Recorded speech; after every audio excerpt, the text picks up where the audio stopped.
સવારે આંખ ખુલ્લી તો પહેલી વસ્તુનો વિચાર તો એ આવ્યો, અરે કાલે તો ધંધો બહુ સરસ ગયેલો, પણ આજનો નવો ગોલ શું રાખીશું? કાલની જેમ આજે પણ ધંધો સારો થશે કે નહીં? તો મીઠા આવકાર સાથે હર હર મહાદેવ. તો આજે આપણે પૂર્ણ કર્યા છે આપણા 30 વ્લોગ અને સરસ મજાનો રિસ્પોન્સ પણ આપણને મળી ગયો. તો સલૂન પર પહોંચીને સવારમાં સાફ સફાઈ કરી આપણે રેડી થઈ ગયા હતા આજના ગોલ માટે.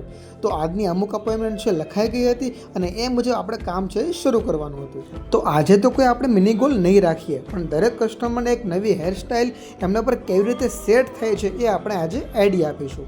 તો ચાલો આ સરસ મજાની વાત ઉપર તમને સરસ મજાની એક નવી ટીપ આપું, અને એ પણ એકદમ ફ્રીમાં. જો તમારા વાળ ઝડપથી ઓઇલી થઈ જાય છે તો દરરોજ શેમ્પૂ કરવાની જરૂર નથી.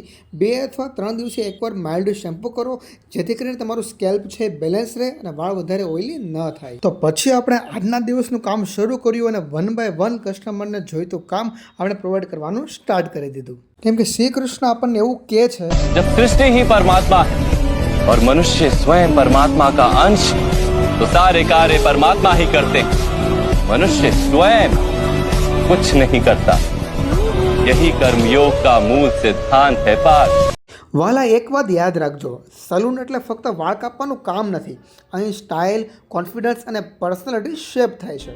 તો બસ આ રીતે ફરી આપણે 1 બાય 1 આપણે કસ્ટમરનું કામ કરવાનું શરૂ કર્યું. સાથે જ અવનવા મિત્રોનો સાથ, મસ્તી અને વાતચીત દિવસ આગળ ધપાવ્યો અને કામની એક ગ્રુપ તો આપણે છેક સુધી જાળવી રાખ્યું. વચ્ચે આપણા મિત્રો પાસેથી જે મળે એ શીખતા ગયા, કેમ કે નવું શીખવું એ જરૂરી છે, કારણ કે આપણા સપનાઓ મોટા છે અને ગોલ મોટા છે. હા, પરિસ્થિતિ અને સમય ખૂબ જ ખરાબ છે, પણ આપણે હાર નથી માનવાની. ગોલ નાનો હોય કે મોટો, હંમેશા કન્સિસ્ટન્સી તમે જીતાડે છે.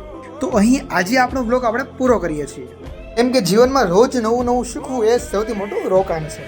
જો વિડીયો ગમ્યો હોય તો લાઈક, કમેન્ટ અને શેર કરો, કેમ કે તમારા એક નાના સપોર્ટથી જ મોટા સપનાઓ પૂરા થાય છે. તો ચાલો પોઝિટિવ રહો, મહેનત કરો અને આગળ વધો. કાલે મળીએ એક નવા બ્લોગ સાથે. ત્યાં સુધી હસતા રહો અને સરસ મજાના સપનાઓ જોતા રહો. અને હા, ફોલો કરવાનું ભૂલાય નહીં.